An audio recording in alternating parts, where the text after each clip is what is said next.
গোসল। তো গোসল কখন কি কারণে কি কি কারণে ফরজ হয় সেটার বিষয়ে বলবেন। যখন একজন পুরুষ যখন তার স্পাম যখন বের হয়ে যায় বিভিন্নভাবে, সেটা ইচ্ছাকৃত হোক অনিচ্ছাকৃত হোক, যে কোনো প্রক্রিয়ায় হোক। আরেকটা হচ্ছে যখন স্ত্রীর সাথে যখন সহবাস হয়, তখন সেক্ষেত্রে উঁচুটা গোসলটা হয়ে যাবে, গোসল ফরজ হয়ে যাবে তার উপর। আরেকটি হচ্ছে আমাদের মা বোনদের যখন একটা প্রতি মাসে তাদের একটা যে একটা সময় আসে, অসুস্থকালীন সময়, এটা যখন শুরু হয়ে যাওয়ার পরে যতদিন চলবে তো চলবে, যখন শেষ হয়ে স্টপ হয়ে যাবে তখন তার উপর গোসলটা ফরজ হয়ে যায়, সাথে সাথে তিনি গোসল করে নেবেন।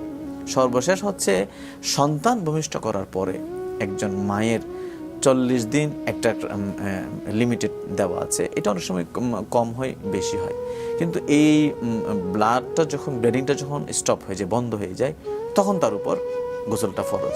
অনেক সময় দেখা গেল যে 40 দিন থেকে আরও লম্বা সময় হয়ে যাচ্ছে, সেই ক্ষেত্রে উনি যেটা করবেন, 40 দিন পরে উনি গোসল করে ফেলবেন, বাকিটা হবে ওনার রোগ বা অসুস্থ।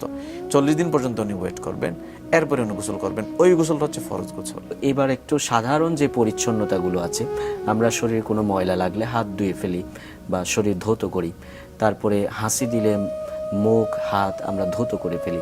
তো এই ধরনের যে পরিচ্ছন্নতাগুলো আছে এগুলোর ব্যাপারে ইসলাম কি বলে?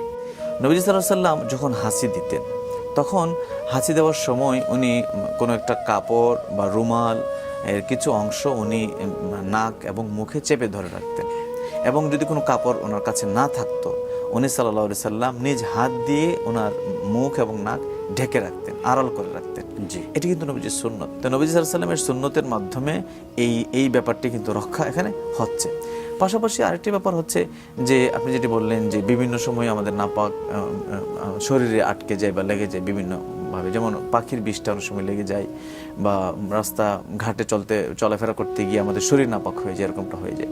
যদি কাপড়ে লেগে যায় সেক্ষেত্রে কাপড়টা চেঞ্জ করতে হবে, প্রথমত কাপড়টা চেঞ্জ করতে হবে। কিন্তু আপনি এমন এক জায়গায় গেলেন, সেখানে আপনার দ্বিতীয় কাপড় আপনি সাথে নেননি বা সেই সুযোগটা নাই আর সেখানে, তো সেক্ষেত্রে কি করবে? অথচ নামাজের টাইম চলে যাচ্ছে বা এরকম কিছু একটা।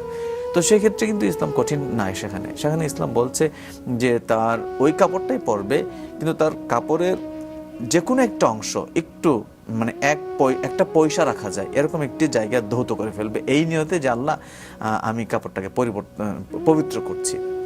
এটি করার মাধ্যমে তার পবিত্রতা হয়ে যাবে, এবং কাপড়ের মধ্যে ওই যে অংশটিতে নাপাক লেগেছিল এটিকে সে পরিষ্কার করে ফেলবে, তাহলে হয়ে যাবে, কাপড় আর চেঞ্জ করা লাগবে না।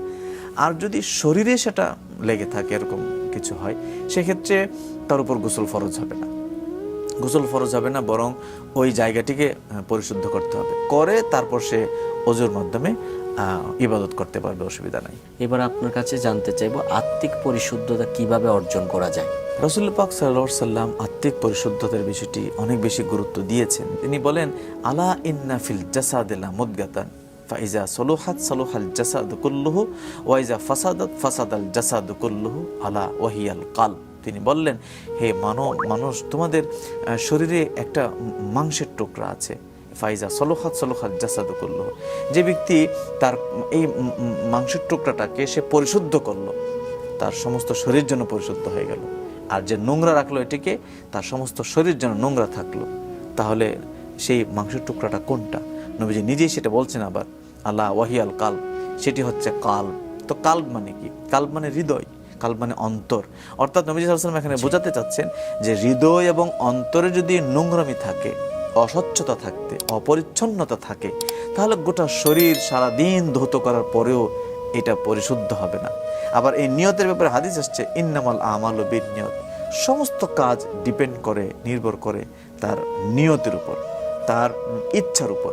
সে কোন নিয়তে, কোন আকাঙ্ক্ষায়, কোন লক্ষ্যে কাজটি করছে। ভালো কাজ করছে কিন্তু নিয়ত খারাপ, উদ্দেশ্য খারাপ, এই জায়গাটিতে নবীজি বলছেন না, তার ওই ভালো কাজ কিন্তু আর ভালো থাকলো না।